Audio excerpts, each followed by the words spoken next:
Same time ఈ సినిమాకి story writer కూడా. డైలాగ్స్ కూడా. ఇంత మల్టీ టాలెంటెడ్ ఎలా సార్?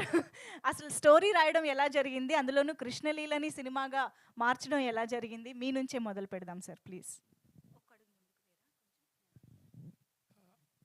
అందరికీ నమస్కారము.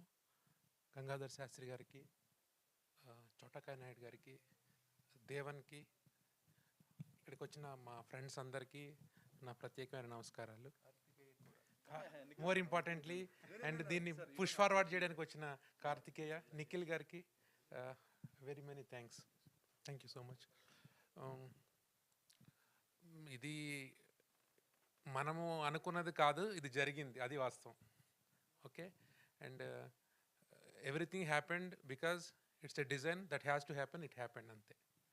అండ్ కాకపోతే ఒక two things I want to share with you. ఒకటి, జనరల్గా అడుగుతారు, I worked as a judge, now practising as a lawyer. Justice అనకూడదు, నేను లాయర్ని ప్రస్తుతానికి. ఓకే, పాయింట్ వన్ ఏంటంటే, జడ్జి అయ్యుండి, లాయర్ అయ్యుండి, క్రైమ్ సినిమాలు తీయాలి, మర్డర్ సినిమాలు తీయాలి, కానీ ఈ లవ్ స్టోరీలు ఏంటి అని అడిగారు.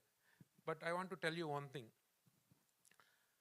ప్రేమ గురించైనా, యుద్ధం గురించైనా పేరు చెప్పాల్సి వస్తే అది కృష్ణుడి పేరే చెప్తాం మనం. Because the lord Krishna initially in his first phase he was a lover. And ఎవరైతే కరెక్ట్గా ప్రేమించగలిగాడో ఆడికి మించిన వ్యూహకర్త, యుద్ధం చేసే వ్యక్తిత్వం కలిగిన వాడు ఇంకెవ్వడుండడు. సో కాబట్టి జడ్జెసే నిజంగా true lovers, because they work for humanity.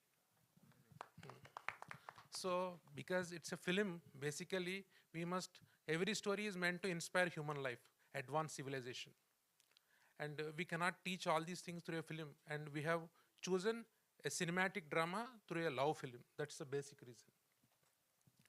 And coming to this film, మీరు చూసారు ఇప్పుడు, నాకైతే చాలా నచ్చింది. And Devan dedication is ultimate. I could see through this motion poster, ultimate. రెండింటిని కూడా ఒక సింగిల్ ఫ్రేమ్లో చెప్పారు వారు. ఏంటంటే ఒక యోగి అంటే మీ అందరికి తెలిసే ఉండొచ్చు. అన్ని అవస్థల యందు అతీతంగా ఉండే ఒక వ్యక్తి. ఆ వ్యక్తికి ఒక స్త్రీ వల్ల సమస్య వస్తే, ఆ స్త్రీ తన చావు కారణం అవటం వల్ల తను ఇంకో జన్మెత్తి తనను రీచ్ అయ్యే programme fundamentally this film is all about. And how he does it and how it is been made as a film, you will all see in the upcoming film. That's all. Thank you so much. Superb అండి. మాకు motion పోస్టర్లో తెలియని angle గురించి కూడా చెప్పారు.